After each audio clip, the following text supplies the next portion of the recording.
Super tasty અને easy. જો ઝટપટ બનાવવી હોય તો આ કાલી દાલ તડકા ફક્ત 20 જ મિનિટમાં તૈયાર થઈ જાય છે.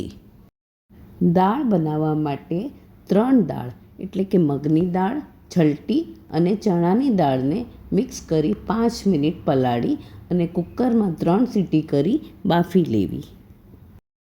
હવે ચીલી ઓઇલ બનાવવા માટે એક પેનમાં 2 ચમચી તેલ મૂકી તેમાં 1 ચમચી લાલ મરચું નાખી અને ગેસ તરત જ બંધ કરી દેવો અને ચીલી ઓઇલ તૈયાર કરી લેવું. ઠંડીની સિઝનમાં આ દાળ પરાઠા, ભાખરી કે રોટલી સાથે ખૂબ જ સ્વાદિષ્ટ લાગે છે.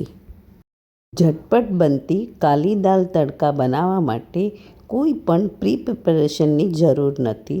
ખૂબ જ સ્વાદિષ્ટ અને ઝડપથી બનતી એવી દાલ કાલી દાલ તડકા.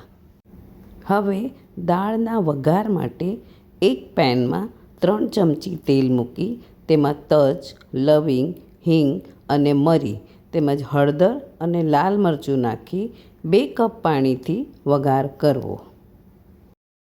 પછી કુકર ઠંડુ થાય એટલે તેમાં બાફેલી દાળ નાખી અને સારી રીતે દાળને ઉકાળવી. કમસે કમ 5થી 7 મિનિટ દાળને ઉકાળવી. ઉકાળતી વખતે તેમાં લીમડો તથા લીલા મરચાં પણ નાખવા.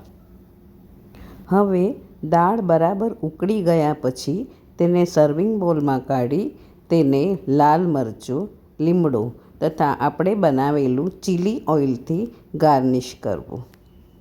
જોતાં જ ખાવાનું મન થઈ જાય તેવી કાલી દાલ તડકા તૈયાર છે. તમે એને મિક્સ દાલ તડકા પણ કહી શકો કારણ કે ત્રણેય દાળ મિક્સ કરી છે અને પીરસતી વખતે તેમાં જો 2 ચમચી ઘી નાખશો તો એનો સ્વાદ ઓર પણ વધી જશે. તમને જો આ દાલ તડકાની રેસીપી પસંદ આવે તો મારી ચેનલને લાઈક, શેર અને સબસ્ક્રાઈબ જરૂરથી કરજો. ત્રણેય સિઝનમાં ખાવાની મજા આવે એવી દાળ એટલે કાલી દાલ તડકા.